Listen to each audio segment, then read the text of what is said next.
There's a statistic out there that says the African American community net worth will be zero by 2053. People think that's a long way off. That's only a few years away, less than 30 years away. And we need to change that narrative. As we change the narrative, what does it mean to walk in purpose when you're managing not just money, but dreams, risk, and futures? So it starts with asking a lot of questions, and I can't connect with your purpose until I get clarity on what my client's financial narrative is. What is your origin story? What did the little boy or the little girl see at 7 years old? I'm finding that when I ask that question, I get answers that show a pattern and a practice around how money is treated in your life. So at 7 years old, if you saw mom and dad fighting about money and then ultimately ended up in divorce, and there's this traumatic dynamic that takes place as a result of that experience, it contributed to your financial narrative and how you go about doing things, even though you say that's years ago, but it impacts you, right? And there's certain things that are in our DNA that our job is to really understand what you saw and how that impacted you and how you make decisions, and if money was used for a tool of love, or if it was withheld, or if there's, or if it was used for empowerment.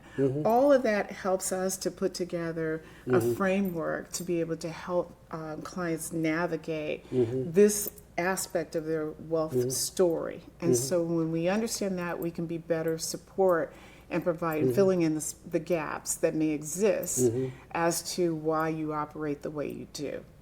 So it starts, so purpose for me is first understanding the person's purpose, then I align, because I'm in the solutions business, I'm not in the product business. Everything we do is relationship oriented. Yeah, that's amazing. I want you to talk a little bit more about that, because most people don't understand the difference.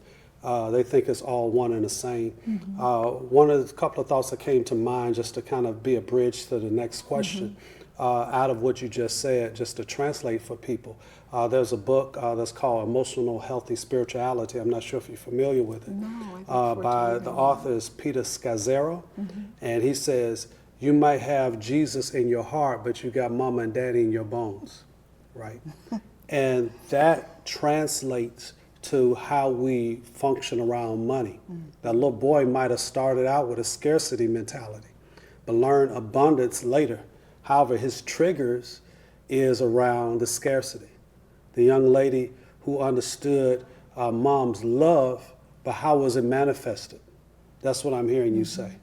So numbers might not be emotional, but behavior is. It is. It really is. And the behavior is what, once I get a handle on what has brought you to this point, because a lot of my clients are first generation wealth. And there also are folks that have had either traumatic experiences that have resulted in this large windfall of dollars. And I can tell you some stories that are really, really sad, but my job, I feel like God has put me in their life to help them navigate, because if you make a mistake at this point, it's so hard to get it back.